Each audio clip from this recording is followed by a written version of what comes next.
Assalamualaikum warahmatullahi wabarakatuh. Bismillah walhamdulillah wassalatu wassalamu ala rasulillah wa ala alihi wa sahbihi wa mawalah. Ahibba'il kiram, usikum jami'a wa nafsi bi taqwallah wa bi ta'ati rasulillahi sallallahu alaihi wasallam. Fa nas'alallah subhanahu wa ta'ala an yahdiyana ila siratihil mustaqim wa yaj'alana minal muttaqin wa yudkhilana jannatahu jannatan na'im, amin ya rabbal alamin. Segala puji kita panjatkan bagi Allah Jalla Jalaluh. Saya bersyukur sekali kepada Allah, sangat berbahagia pada hari ini akhirnya saya sekeluarga bisa kembali pulang ke rumah. Alhamdulillahirabbil alamin. Dan saya juga mengucapkan terima kasih secara khusus kepada pengurus Dewan Pimpinan Luar Negeri Front Pembela Islam Saudi Arabia. Beberapa pengurusnya ikut dengan saya pada hari ini. Mereka ikut mengawal dari Mekah, Jeddah sampai ke tempat ini. Di antara yang ikut ada Ustadz Abdul Hakim selaku sekretaris dari FPI Saudi. Kemudian ada juga Ustadz Son Haji, Ustadz Jazuli, Ustadz Ehsan. Kemudian juga ada Habib Abdullah Maulad Dawilah. Ditambah lagi Habib Abu Bakar Mugebel. Jumlah semua kami berangkat dari sana ada 18 orang. Alhamdulillah semua dimudahkan. Kita doakan mereka-mereka yang telah dengan setia menemani kita, membantu kita sehingga semua urusan menjadi lancar. Jazahumullahu khairal jaza. Nah, baiklah ya ikhwan. Yang pertama ingin saya sampaikan di sini, saya sekeluarga selama tinggal di kota suci Makkah tidak ada kesulitan apapun. Jadi kita tidak ada kesulitan, kita tidak ada kesusahan, walaupun ada pihak lain yang mencoba untuk membuat saya sulit, membuat saya susah, tapi alhamdulillah tidak pernah berhasil. Wa yamkuruna wa yamkurullah wallahu khairul makirin. Jadi kalau saya malu sekali kalau saya harus katakan, oh di Mekah ini susah, kita diasingkan, kita dijauhkan. Enggak. Di Mekah nikmat, baladan aminan mubarakat. Kita mendapatkan kenikmatan di Mekah luar biasa. Di sini saya banyak kawan, sampai di Mekah saya dapat kawan juga tidak kalah banyaknya. Di sini kita punya jamaah, sampai di Mekah juga kita punya jamaah. Di sini kita punya pengajian, sampai di Mekah juga kita buka pengajian. Di sini kita punya gerakan dakwah, ternyata di Mekah juga kita buka gerakan dakwah. Jadi artinya enggak ada yang kurang. Bahkan sekali lagi kita katakan di Mekah ini tentu punya kelebihan yang luar biasa untuk ibadah 100.000 kali lipat ganjarannya. Sebetulnya kalau ingat 100.000 kali lipat kayaknya nggak mau pulang ya. Habib 100.000 kali lipat begitu sampai Tamburan satu lagi nilainya. Nah, di Petamburan nilainya 1, kalau di Mekah nilainya 100.000. Laulal wajibat dakwiyah, kalau tidak ada kewajiban dakwah di negeri ini saya tidak akan tinggalkan Mekah. Kita cinta Mekah, Mekah luar biasa, satu negeri yang memang penuh keberkahan. Baladan aminan mubarakat. Jadi sekali lagi selama kita di Mekah, alhamdulillah. Kalaupun ada sedikit tantangan-tantangan, sedikit kesulitan-kesulitan, tapi semua itu bisa teratasi dengan mudah ya ikhwan. Nah baiklah. Kemudian yang perlu saya sampaikan juga ya ikhwan, di tempat ini kenapa muncul aneka ragam isyaat, yaitu isu-isu gosip, rumor dan lain sebagainya. Katanya saya mau ditangkap lah, mau dideportasi lah, kemudian juga overstay lah dan seterusnya. Jadi yang ingin saya sampaikan di sini, ya saya memang overstay pada awalnya.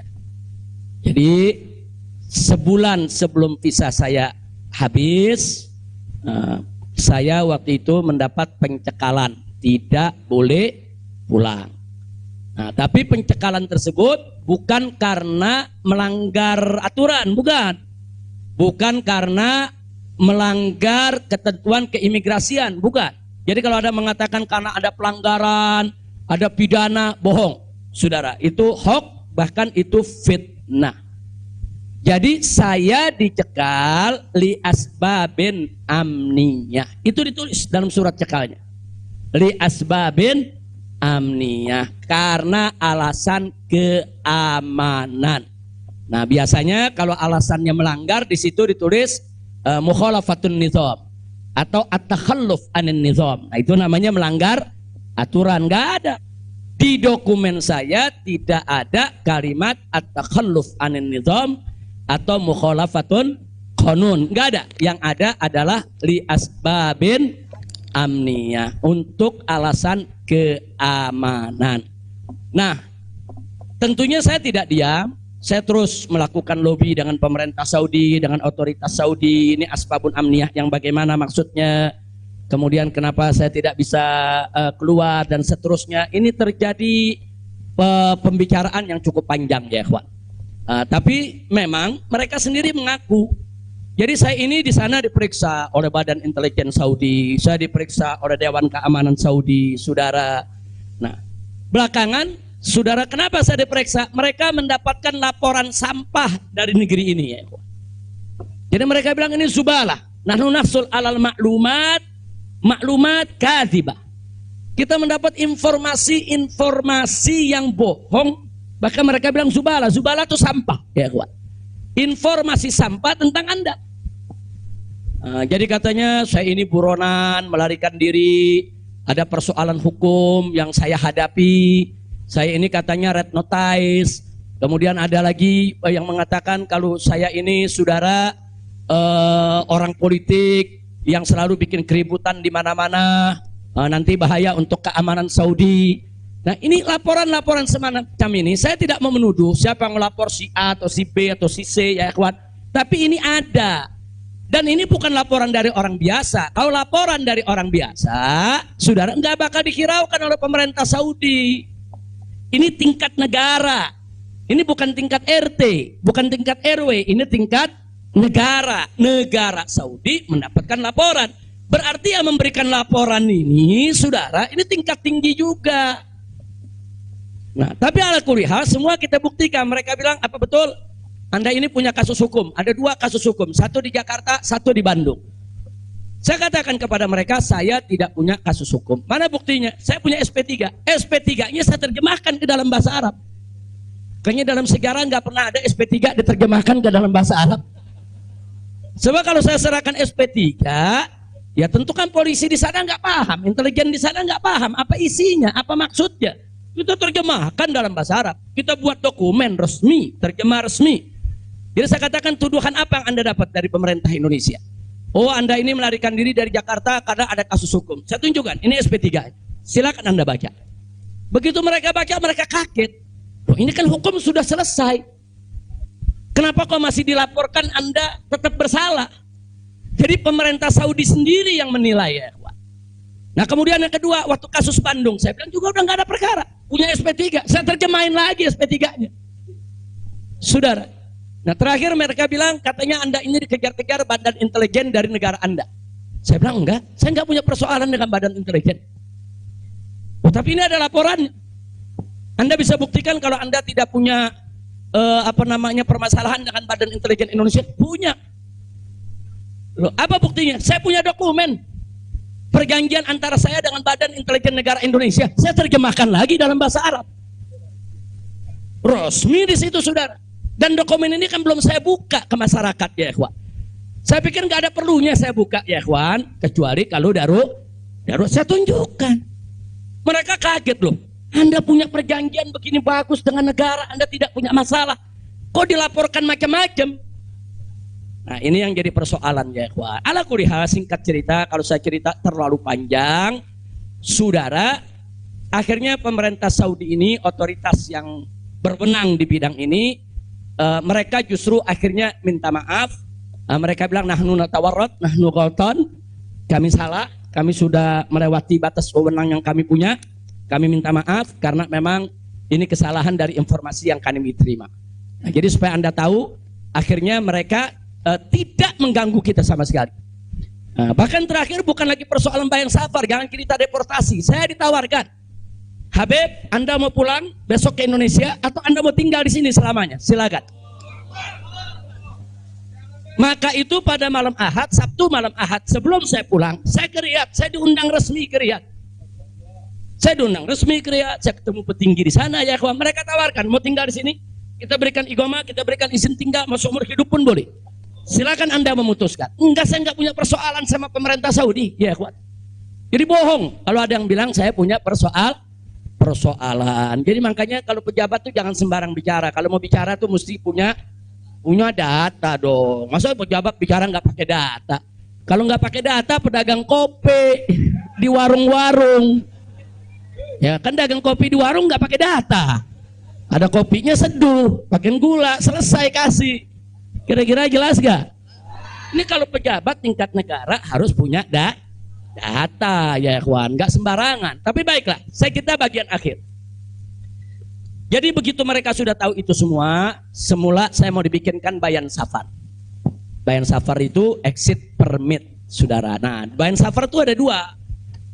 Ada izin keluar Saudi, saudara, karena orang melakukan pelanggaran.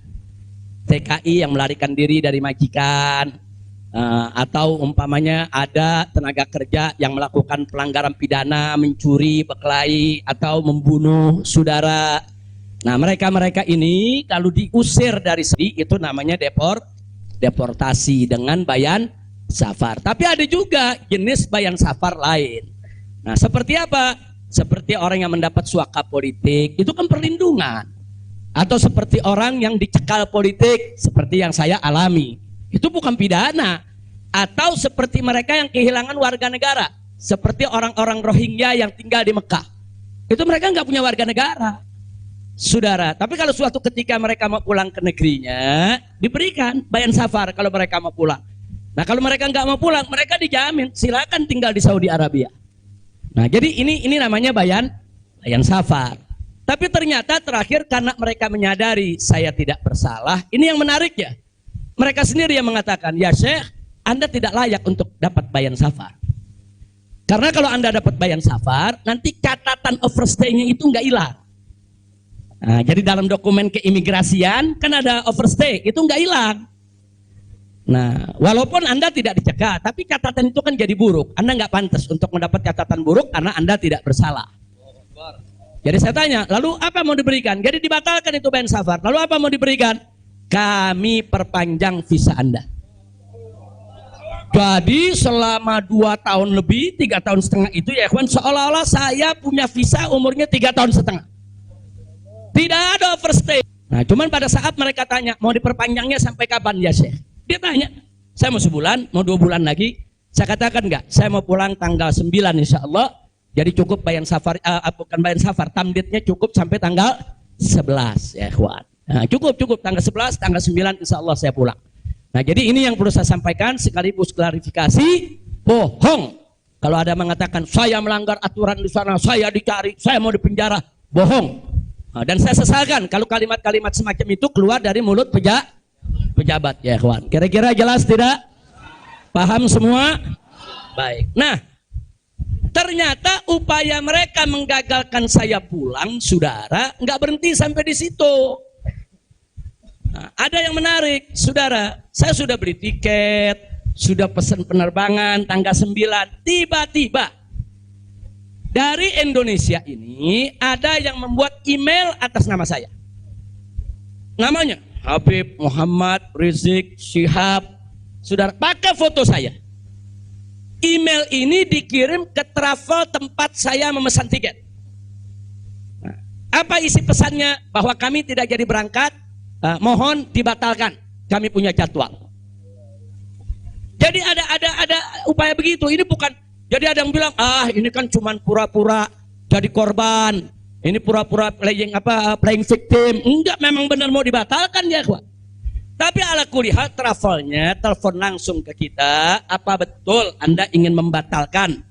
Kita bilang enggak, ini ada email dari nama Anda. Saya katakan itu email palsu. Nah, ala kuliah tidak dibatalkan. Tapi enggak puas sampai di situ, ya kawan. malam Ahad kemarin, malam Ahad yang lalu, pada saat saya ke Riyadh, ada gerakan lagi. Mereka membuat email atas nama travel. Travel tempat saya beli tiket. Nah, travel ini kan ngambil tiketnya ke bagian marketing. Saudi ya, Pak. Ternyata kursi Saudi itu sudah diborong oleh marketing di Turki, di Istanbul. Jadi dibuatlah email atas nama travel, dikirim ke Istanbul. Minta supaya jadwal saya, istri dan 2 putri saya dibatalkan. Dan dibatalkan. Nah, jadi malam-malam Ahad itu sudah batal. Saya punya jadwal ya, Pak. Tapi saya katakan kepada teman-teman pengurus FPI di Mekah, jangan diumumkan. Diam, kalau diumumkan ini nanti, kalau ini diumumkan ya ikhwan, padahal kita kan masih punya peluang untuk melawan itu. Kita masih punya peluang untuk memperbaharui. Kita masih punya peluang untuk beli tiket lain. Maka itu kita diam, tidak kita umumkan. Kalau yang pertama kita umumkan. Pembatalan yang pertama itu kita umumkan. Yang kedua tidak kita umumkan. Nah, tujuan saya kedua untuk tidak diumumkan apa? Supaya musuh-musuh, penjahat-penjahat, bajingan-bajingan yang membuat itu sudah merasa menang ya ikhwan. Dia kan merasa menang, ketawa-ketawa, udah batal lo. Besok kalau lo ke airport, begitu masuk ke counter, nama sudah tidak ada. Biarin aja dia senang ya ikhwan, nggak apa-apa, biar dia senang. Jadi sengaja kita biarkan. Nah, kemudian kita hubungi travel yang ada, kita minta untuk ganti kode booking. Nah, ada tambahan biaya, kita tambah biayanya. Tetap kita minta tanggal itu untuk kita dapat kursi. Dan kita dapat. Kita diam ya ikhwan. Kita nggak umumkan kalau kita punya tiket baru. Nah, ini kita tidak umumkan. Lancar semua. Tapi ternyata jebol juga informasi ke mereka kalau saya punya tiket baru ya ikhwan. Lalu apa yang terjadi? Pesawat berangkat jam 7.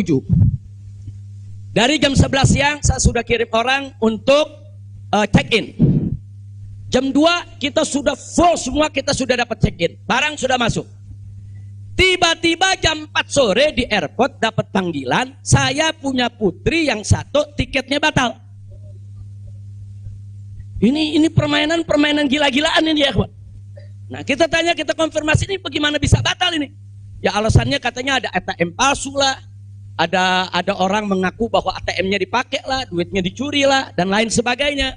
Tapi tujuan dia, kalau saya punya putri itu batal, saya nggak bisa berangkat. Kenapa? Karena saya kafilnya. Nah, peraturan di Saudi nggak boleh kafil keluar. Saya ini kafilnya kalau anaknya tidak keluar. Kalau anak istri keluar, saya tidak keluar masih boleh. Tapi kalau saya keluar, sementara anak istri tidak keluar, nggak boleh. Itu peraturan di Saudi. Jadi sekarang dia batalkan satu supaya saya nggak ikut berangkat ya, kawan. Nah, jadi ini terjadi. Nah, jam 4 sore itu kita berkutat. Tapi alhamdulillah, saudara, otoritas Saudi bantu kita. Mereka juga terkaget-kaget. Oh, ini ada apa ini? Kok pembatalan bisa begini? Mereka nggak pernah alami ini semua ya, kawan. Nah, akhirnya jam 5 sore semua bisa teratasi. Jam 6 sore kita sudah masuk ke ruang tunggu dan jam 7 kita sudah bisa berangkat. Alhamdulillah. Nah, di sini yang saya ingin sampaikan ya, kawan. Kalau Allah sudah menentukan kita pulang, mau kekuatan apapun yang mencoba untuk menghalangi tidak akan pernah mampu untuk melawan kehendak Allah. Alhamdulillah. Dan Nabi sudah mengingatkan kita, saudara. Sudah mengingatkan kita dari jauh-jauh hari, hatta manusia dan jin ini bersatu untuk memberikan manfaat kepada engkau, tidak akan pernah bisa kecuali oleh Allah. Begitu juga saudara, manusia dan jin rame-rame bersatu untuk mencelakakanmu. Saudara, tidak akan pernah kamu bisa celaka kecuali sesuatu yang sudah ditetapkan oleh Allah. Maka itu saya mengajak semua di sini belajar dari ini semua.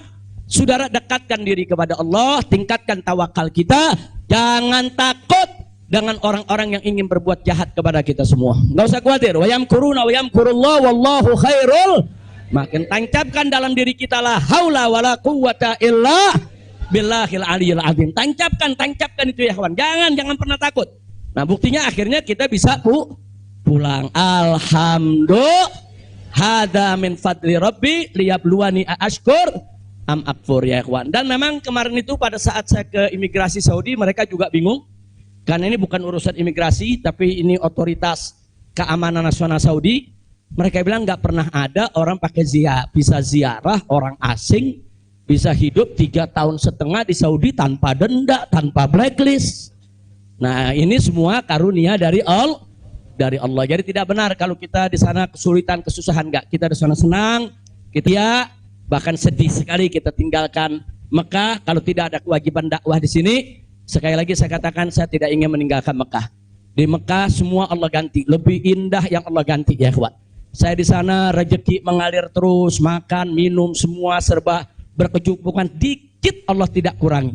Bahkan apa yang kita dapatkan di sana jauh lebih nikmat, lebih berkah ketimbang sebelum saya ke kota suci Makkah. Jadi sekali lagi, alhamdulillah kalau kita berjuang di jalan Allah, percayalah Allah tidak akan pernah meninggalkan kita.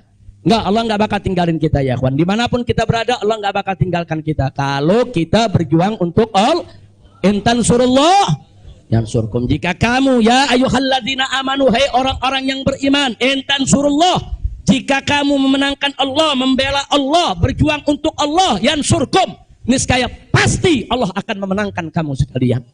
Jadi jangan takut. Allah dengan caranya Allah punya kemauan ya kawan.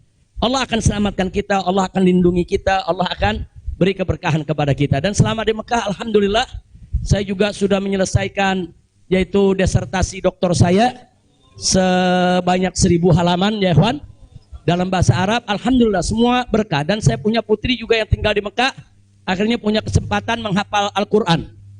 Akhirnya mereka sudah lebih dari 10 juz hafal Al-Quran. Ini semua yang di sini kita nggak dapat, di Mekah kita dapat. Alhamdulillah, setiap tahun kita bisa melaksanakan ibadah haji, setiap minggu kita bisa melaksanakan ibadah umroh, kita bisa iktikaf di masjid bebas. Saya bisa ke Madinah, ke Jeddah, ke Taif, ziarah kemana-mana tempat, tidak pernah dilarang oleh otoritas Saudi.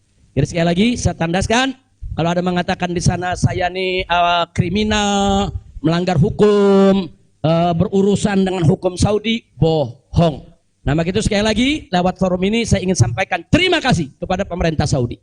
Saya sampaikan terima kasih kepada pemerintah Saudi dan apresiasi yang tinggi, di mana selama keberadaan saya 3,5 tahun di sana, mereka telah memperlakukan saya secara baik. Kemudian mereka telah memberikan segala kemudahan. Jazahumullahu khairal jaza. Ya kita yang baik kita apresiasi, yang tidak baik kita kritisi. Nah jadi kalau ada mengatakan Habib kok terima kasihnya sama pemerintah Saudi aja, pemerintah Indonesia bagaimana? Ya baik dulu dong. Kalau baik nanti kita terima kasih. Kira-kira betul gak?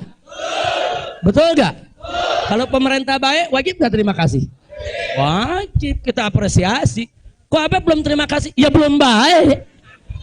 Tunggu baik dulu. Kalau baik kita terima kasih. Kayak kemarin Pak Mahfud mengumumkan yang mau jemput silakan. Nah baik gak tuh? Kita terima kasih. Terima kasih Pak Mahfud. Umat akhirnya diizinkan untuk menjemput. Alhamdulillah. Tapi pada saat Pak Mahfud bilang Habib Rizik ini deportasi kriminal, itu baik apa enggak? Enggak terima kasih. Jadi kita objektif aja. Yang baik kita terima kasih, yang enggak baik kita luruskan. Insya Allah. Nah ini yang saya mau sampaikan semua. Jadi tenang-tenang saja, biarkan nanti beri kesempatan saya supaya istirahat dulu. Ya ikhwan, insya Allah nanti kita dakwah lagi, kita keliling lagi, bikin pengajian lagi. Mudah-mudahan Allah Subhanahu wa taala memudahkan segala urusan kita. Jadi di sini saya mau tandaskan sebelum saya akhiri, sekali lagi kita yang ada di sini, habaib ulama, sekali lagi kita bukan musuh pemerintah, kita bukan musuh negara, kita bukan musuh tentara, kita bukan musuh polisi, kita musuh kezaliman, kita musuh kecurangan, kita musuh kemunafikan, kita musuh segala kejahatan. Betul? Betul? Nggak ada kompromi saudara. Melawan kezaliman, kemunafikan, kejahatan, tidak ada kompromi. Kalau ada mengatakan Habib Rizik bisakah ke depan ini kita melakukan rekonsiliasi, saya katakan sekali lagi, rekonsiliasi hanya bisa berdiri atas dasar niat dan tekad yang baik ya ikhwan. Tapi kalau rekonsiliasi berdiri atas dasar kecurangan, kezaliman, kejahatan, saudara, tidak mungkin. Tidak ada rekonsiliasi saudara. Tidak ada rekonsiliasi saudara kalau kezaliman dibiarkan. Kira-kira jelas tidak? Takbir. Nah, jadi selama pemerintah baik kita akan apresiasi, kita akan terima kasih. Tapi kalau mereka membuat aturan-aturan yang merugikan rakyat, yang merusak agama, saudara, yang menghancurkan akhlak, wajib untuk kita lawan. Tidak boleh kita diam, ya ikhwan. Takbir. Takbir. Siap revolusi akhlak?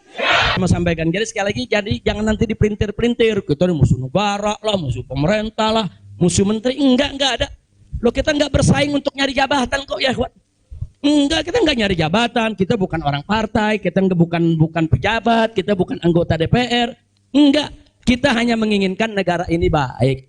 Nah, ayo kita hijrah minad dzulumati ilan nur. Kita hijrah minal maksiyah ilat ta'ah. Kita hijrah minal khabith ila thayyib. Kita hijrah dong minas sayyiat ilal hasanat. Kita hijrah, ya ikhwan. Nah, yang ada di sini pun juga wajib melakukan revolusi akhlak. Bagaimana revolusi akhlak? Kalau akhlak kita kemarin kurang baik, ayo kita perbaiki ke depan. Kalau akhlak kita kemarin alhamdulillah sudah baik, ayo kita tingkatkan lagi agar akhlak kita lebih baik. Insya Allah. Ini dengar kata revolusi, wah udah kalang kabut lagi, ya. Revolusi. Revolusi itu perubahan drastis. Revolusi itu maknanya perubahan drastis dan mendasar. Nah, jadi kalau perubahan drastis itu kemarin masih tukang bohong, hari ini langsung drastis, dia nggak mau bohong lagi. Nah, itu namanya revolusi. Tapi kalau kemarin tukang bohong, sekarang yang ngebohongnya dikurangin dikit-dikit, itu bukan revolusi. Nah, kalau ngebohongnya dikurangin dikit-dikit bukan revolusi. Itu langsung. Kemarin nggak sholat, saudara, mulai hari ini sholat dan seterusnya, itu namanya revolusi. Nah, kemarin suka ngebohong, nah, tahu-tahu sekarang tidak mau ngebohong lagi, itu revolusi. Kira-kira jelas gak? Jadi revolusi itu perubahan drastis dan mendasar. Jadi jangan pikir revolusi itu pakai senjata, bunuh-bunuhan, potong-potongan. Siapa yang bilang begitu, ya ikhwan? Nah, lalu kenapa dipilih kata revolusi akhlak?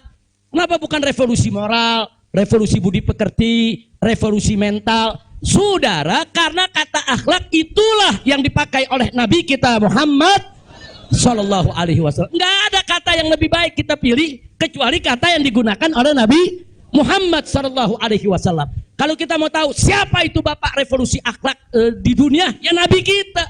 Nabi kita itu pejuang revolusi akhlak. Nabi kita itu pahlawan revolusi akhlak.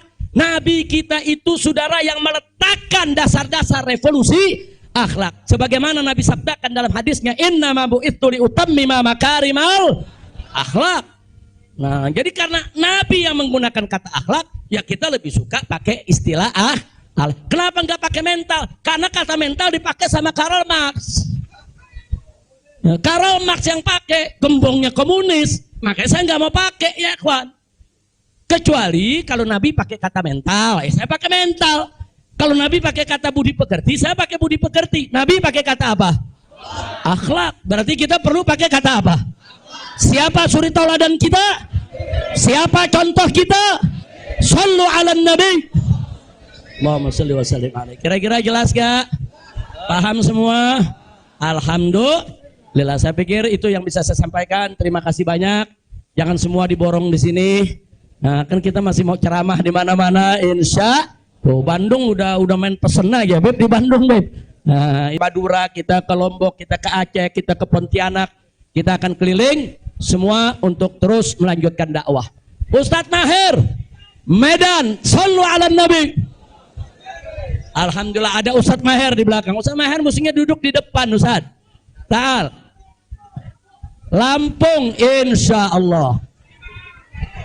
Palembang, insya Allah.